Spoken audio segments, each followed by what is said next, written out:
Premier লিগে দিশেহারা Manchester ইউনাইটেডের জন্য ইউরোপা লিগ হয়ে উঠেছিল বাঁচা মরার লড়াই। প্রথম লেগে ফ্রান্স থেকে ড্র করে ফিরেছিল তারা। ঘরের মাঠে জয় ছাড়া বিকল্প ছিল না। ওল্ড ট্র্যাফোর্ডের শুরুটা হলো দারুণ। মাত্র 10 মিনিটে ম্যানুয়েল উগার্তের গোলে এগিয়ে যায় ইউনাইটেড। এরপর বিরতির আগে দিয়াগো দালাতের নিখুঁত ফিনিশে স্কোর লাইন তখন 2-0। সবকিছু ঠিকঠাক, মনে হচ্ছিল সেমিফাইনালের টিকিট এবার বুঝি পকেটে। কিন্তু গল্প তো তখনও অনেক বাকি। দ্বিতীয়ার্ধে দৃশ্যপট পাল্টে যায়, যেন আগুন নিয়ে ফিরে আসে লিও। 71 মিনিটে তেলিসোর হেড, 77 মিনিটে তাগলিয়াফিকোর শট, 2-2 করে ম্যাচে ফেরে তারা। চাপ যেন জমে ওঠে ইউনাইটেডের খেলোয়াড়দের শরীরে।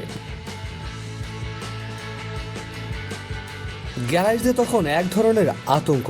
শেষ মুহূর্তে কিছুটা স্বস্তি আসে যখন তেলিসো বাজে ফাউলে দ্বিতীয় হলুদ কার্ড দেখে মাঠ ছাড়েন লিও নামে 10 জনের দলে। কিন্তু সংখ্যা কমে গেলেও তাদের সাহস কমে না। খেলা গড়ায় অতিরিক্ত সময়ে 104 মিনিটে রায়ান চেরকি গোল করে এগিয়ে দেন লিওকে। এর কিছুক্ষণ পরেই 109 মিনিটে আলেকজান্ডার লাকাজেট জালে ঠিকানা খুঁজে নেন। স্কোর লাইন তখন 4-2। ওল্ড ট্র্যাফোর্ড তখন স্তব্ধ। গ্যালারির অনেকেই চোখে হাত দিয়ে বসে। ইউনাইটেড বিদায় নিতে যাচ্ছে, এই দৃশ্য যেন অজানা ছিল না কারোই। তখনই শুরু হয় এক অবিশ্বাস্য প্রত্যাবর্তনের গল্প।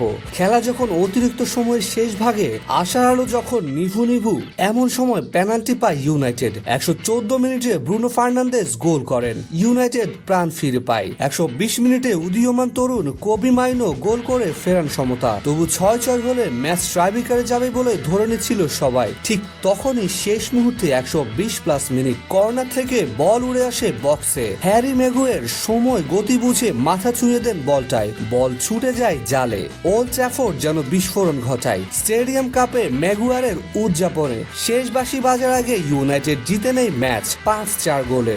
2 লেগে ফল দাঁড়ায় 7-6। গ্যালারি ফেটে পড়ে চিৎকারে। ইউনাইটেড ডাগআউটে হইচই, ম্যাগুয়ার আর চোখে জল। ম্যাচ শেষে প্রতিপক্ষের কোচ পর্যন্ত হতবাক। লিও খেলেছে অসাধারণ, কিন্তু শেষ 6 মিনিটে ইউনাইটেড যা করলো তা কোনো স্কিল দিয়ে ব্যাখ্যা করা যায় না। এই ম্যাচের পর ম্যানচেস্টার ইউনাইটেডের চোখ এখন সেমিফাইনালের দিকে। সেখানে তাদের প্রতিপক্ষ স্প্যানিশ ক্লাব অ্যাথলেটিক বিলবাও।